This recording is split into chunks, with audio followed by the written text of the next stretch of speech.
सभी को नमस्कार, हमारे चैनल में आपका स्वागत है।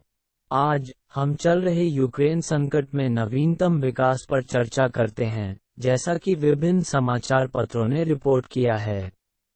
हाल की खबरों के अनुसार, रूसी राजदूत ने संयुक्त राज्य अमेरिका पर मानवता के खिलाफ अपराधों के निराधार दावे करके संघर्ष को बढ़ाने की कोशिश करने का आरोप लगाया है। यह आरोप रूस और यूक्रेन के साथ साथ रूस और अमेरिका के बीच बढ़ते तनाव के बीच आया है।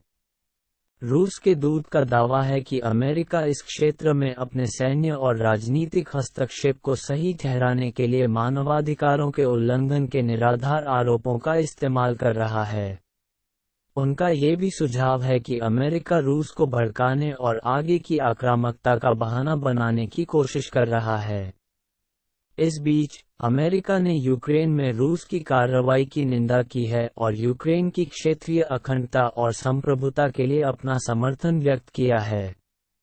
इस क्षेत्र में रूस की गतिविधियों के जवाब में अमेरिका ने रूस पर कई तरह के प्रतिबंध भी लगाए हैं।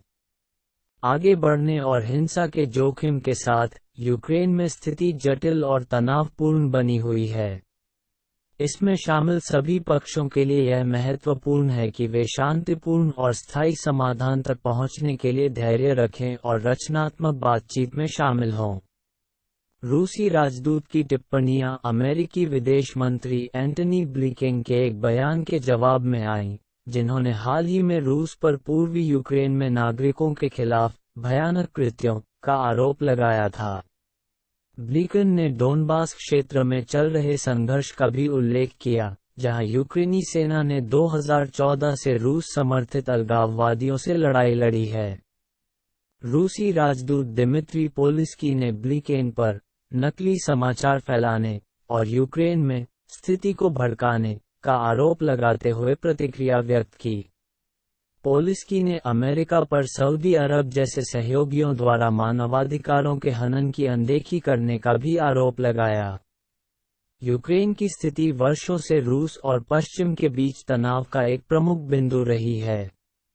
2014 में, रूस ने यूक्रेन से क्रीमिया पर कब्जा कर लिया, जिससे रूस के खिलाफ अंतर्राष्ट्रीय निंदा और प्रतिबंध लगे। तब से, पूर्वी यूक्रेन में लड़ाई जारी है। छिटपुट युद्धविराम समझौते पूरी तरह से लागू नहीं हुए हैं।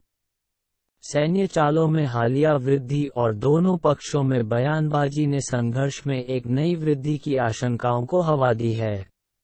यूक्रेन ने रूस पर अपनी सीमा के पास सैनिकों की भीड़ लगाने का आरोप लगाया, जबकि रूस ने यूक्रेन पर डोनबास क्षेत्र में एक नया आक्रमण तैयार करने का आरोप लगाया।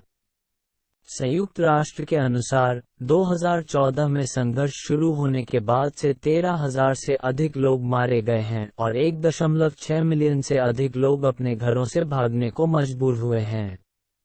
संयुक्त राष्ट्र और यूरोपीय संघ सहित अंतर्राष्ट्रीय समुदाय ने संघर्ष को कम करने और शांतिपूर्ण समाधान का आह्वान किया है। हालांकि, एक स्थायी समाधान खोजना एक जटिल और चुनौतीपूर्ण कार्य है।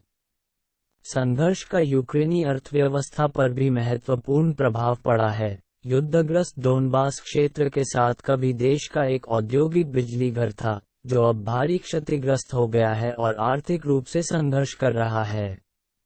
संघर्ष ने रूस के लिए भी महत्वपूर्ण आर्थिक नुकसान पहुंचाया है, जो अंतर्राष्ट्रीय प्रतिबंधों और कमजोर अर्थव्यवस्था का सामना कर रहा है।